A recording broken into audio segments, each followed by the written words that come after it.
As Rahul Gandhi walked against the Narendra Modi government's land bill in Vidarbha in the capital, Finance Minister Arun Jaitley mounted a scathing attack on the Congress Vice President. Replying to Rahul Gandhi's Soot Boot Sarkar jibe, Jaitley said that the NDA government was a Sooj Booj Sarkar.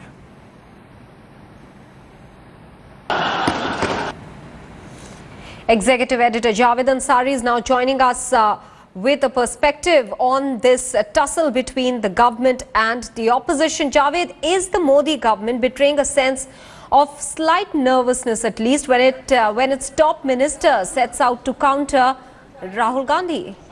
Well, absolutely, without an iota of doubt, Rahul Gandhi appears to have got under the skin of this government. Barring Mr. Narendra Modi, everybody else has had a go at him.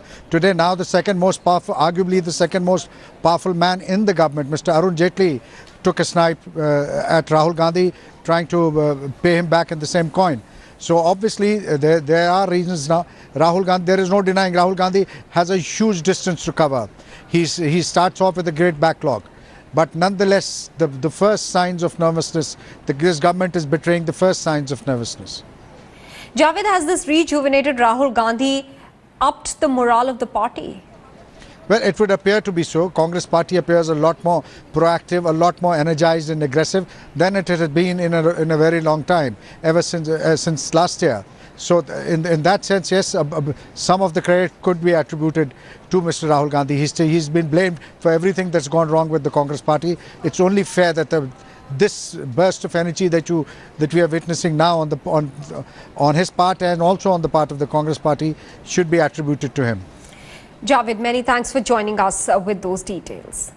Now, Rahul Gandhi's 15-kilometer-long Padyatra to meet Vidarbha farmers has come to an end.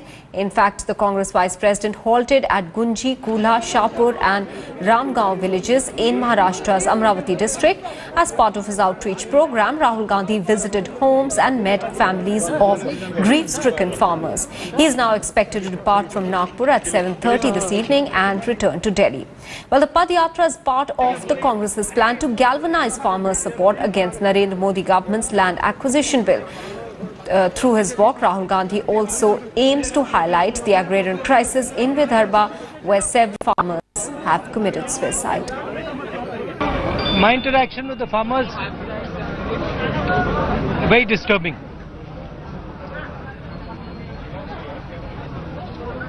I have come earlier to Vidarbha, but I have never seen a situation like this. There's a feeling of abandonment. That is the problem. The role of the government, जब किसी को दुख होता है, मुश्किल होती है, कष्ट होता है, तो सरकार का रोल उनका हाथ पकड़ने का, उनको कंफर्ट करने का होता है. यहाँ किसान को लग रहा है और मजदूर को लग रहा है कि सरकार ने उसको बिल्कुल छोड़ दिया है. Rahul Gandhi was seen listening to the grievances of the distressed farmers on his 15-kilometer-long Padyatra.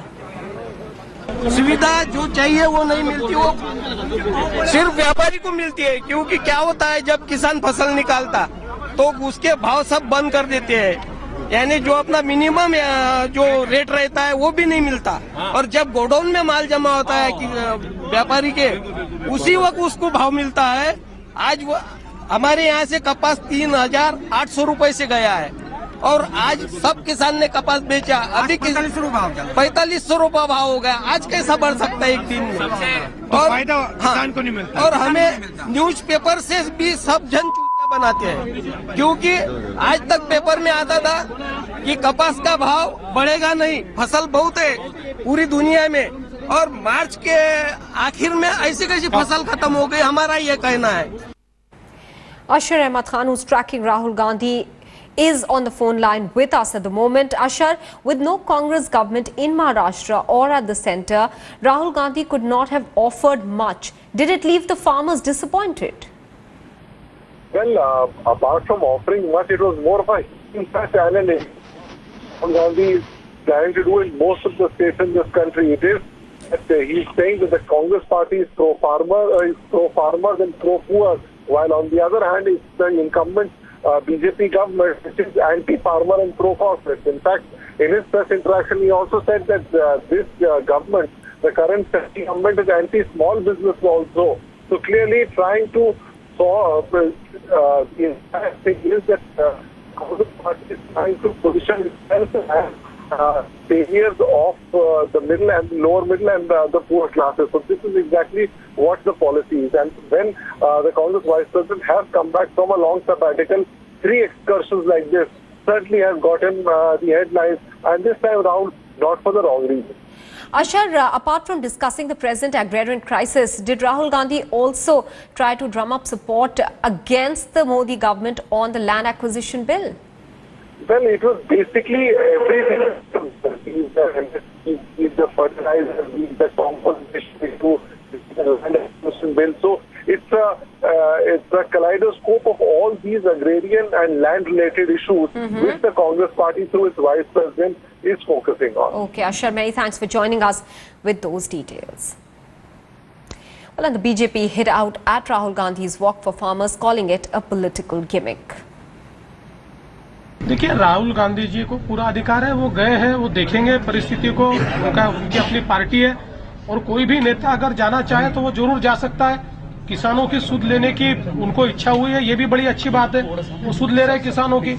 सवाल इतना ही है कि 15 साल उनकी सरकार यहाँ पर रही है और 15 सालों में जिस प्रकार से किसानों की हालत हुई है, इसका जवाब उनको भी देना पड़ेगा। No, I don't think it deserves any comment because as an individual in public life, he's entitled to travel anywhere he wants, whether on foot or on train or on a car, and if he's trying to discover some new realities on the ground.